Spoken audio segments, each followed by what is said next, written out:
moving countries, changing in a sense your national identity, as well as to some extent that will have an impact on your personal sense of identity and your trajectory in life. And I thought that was an interesting thing about the fact that you said, in a way, it's like getting some distance. It's like opening up this personal narrative to something else. Yeah. Yes. I mean, I mentioned to you that right after I produced the negative drawings, I brought them to a photo studio and using the medium format camera, started to play around with like different camera techniques to sort of blur the image, to play around with aperture, with focal length, sharpness, and also like introducing all these kinds of light, like using flare techniques and stuff like that. So that distance really helped to create a sense of ambiguity to an otherwise set and fixed meanings that I always associate with these images, and that's my way to expand these memories, how I would perceive these images moving forward, I guess. Yeah. So that distance, that objective distance,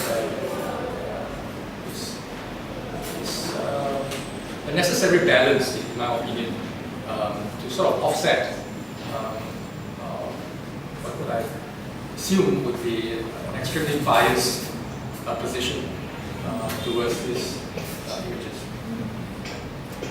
Actually, speaking of objectivity, I felt like the format of asking questions and obscuring the answers actually, to me, feels more objective than having a straight up kind of interview kind of thing. Because as I was telling Annie earlier, I feel like art doesn't seek to provide answers, but it seeks to provoke questions. And so I felt like the format of asking questions actually felt more appropriate to the task of this project.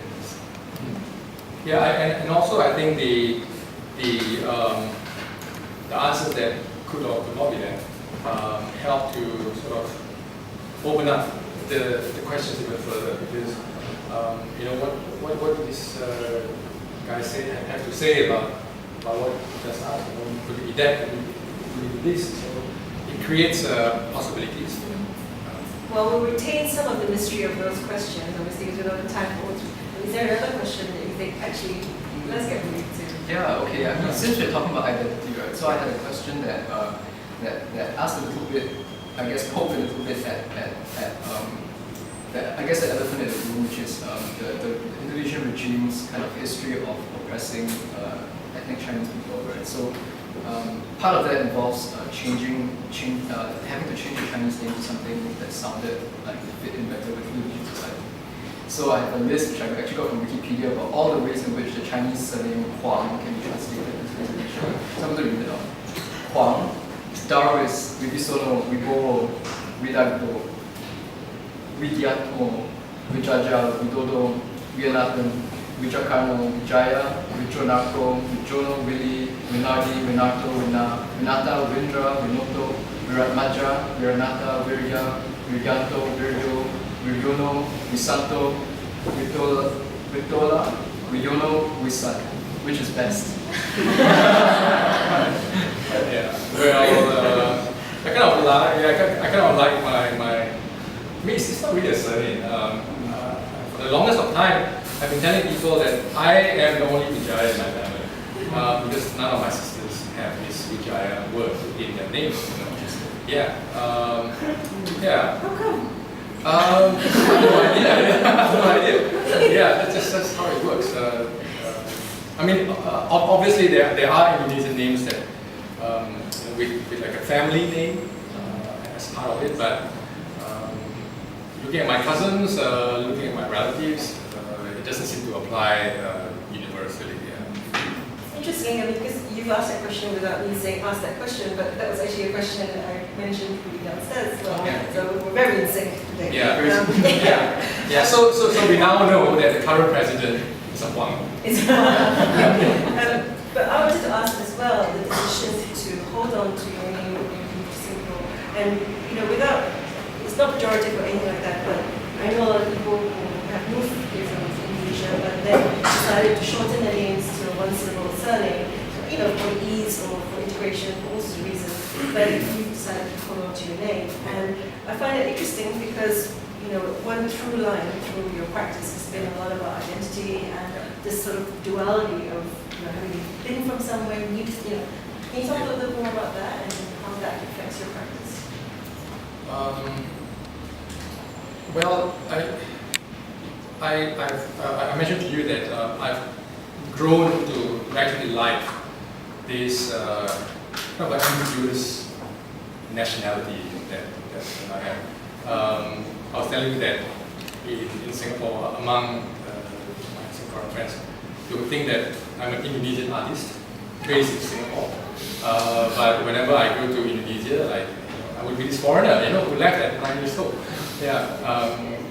And there was even a friend who said that, oh, you're obviously a Singaporean because you complained about the haze over Facebook. Yeah. So that makes you a Singaporean. Yeah. Because we Indonesians don't do that. Okay. Yeah, so I kind of enjoy that. I guess I've grown accustomed to it, and I begin to think that it offers me more possibilities. I'm not uncomfortable with that kind of a cultural ambiguity. And this is why, I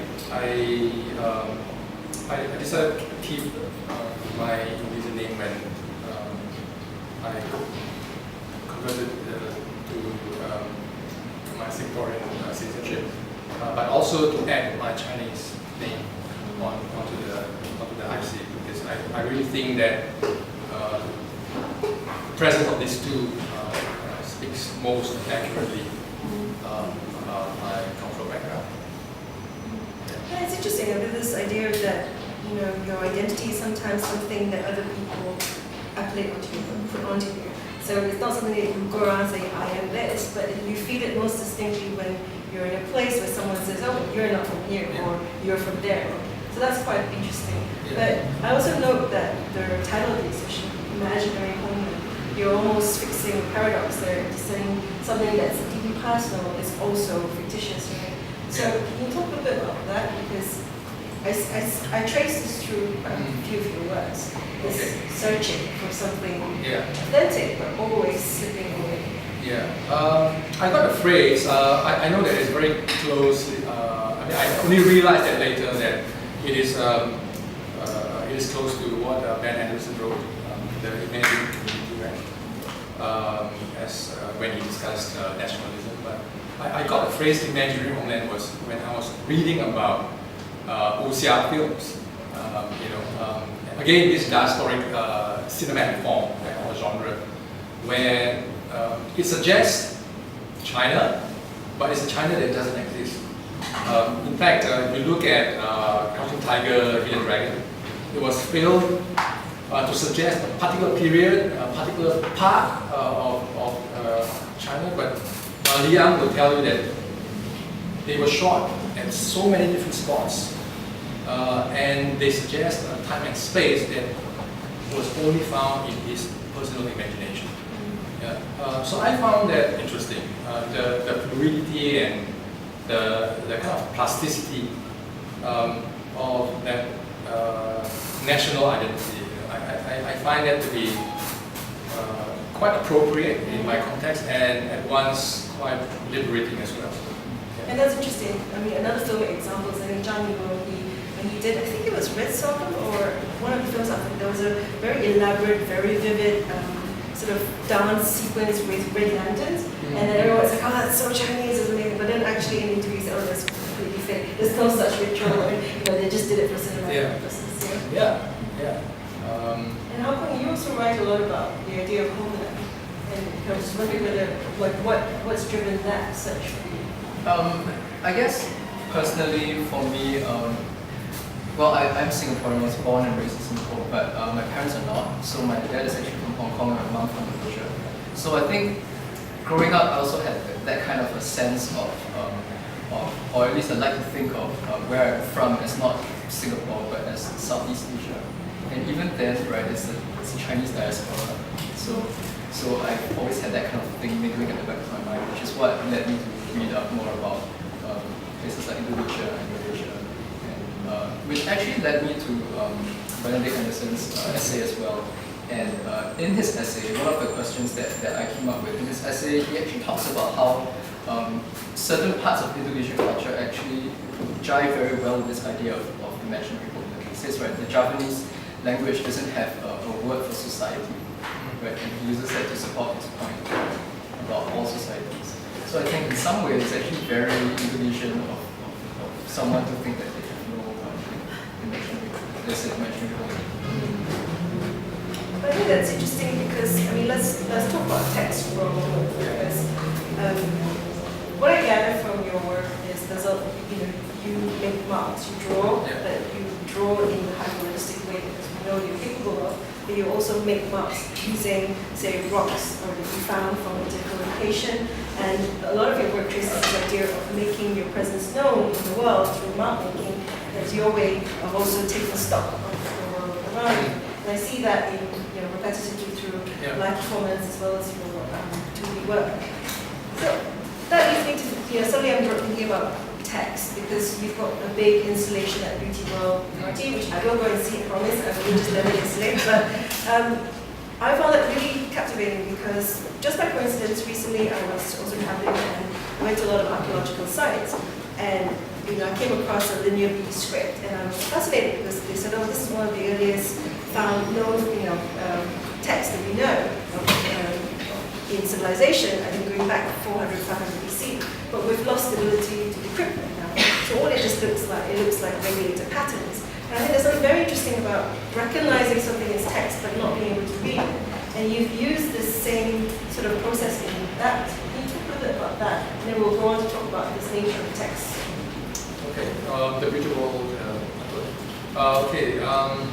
Well, that work responded to the brief. It was